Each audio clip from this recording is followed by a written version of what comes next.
অত্যন্ত নিন্দনীয়, একদম মানে it is to be condemned in the strongest of words. এবং যে রাজ্যেই হোক না কেন সেই সরকার ডেফিনেটলি তার দায় নেওয়া উচিত, বিজেপি সরকার হলেও সেটা আমি একই কথা বলবো। কিন্তু তফাৎটা হচ্ছে যে এখানে যখন পশ্চিমবঙ্গে এই ঘটনাগুলো ঘটে তখন 1 নম্বর রিপোর্ট নেওয়া হয় না। তোমরা কিন্তু এগুলো রিপোর্ট হয়েছে বলে জানতে পারছো, আমি জাস্টিফাই করছি না, মাইন্ড ইউ।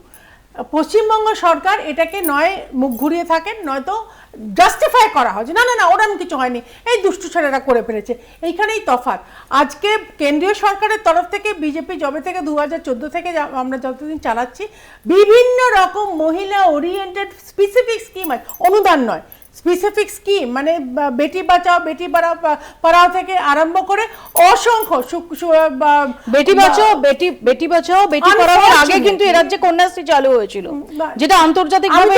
আমি তো বললাম, কি বললাম তোমাকে, আমি অনুদানের কথা বলছি না, আমি বলছি প্রপার স্কিম। আচ্ছা, কন্যাশ্রী অনুদান, বেটি বাঁচাও বেটি পড়াও স্কিম, 500 টাকা দিয়ে দাও, 1500 টাকা দিয়ে দাও, মুখ বন্ধ রাখো। তোমার মেয়ে কালকে পাড়ায় গিয়ে 10 জন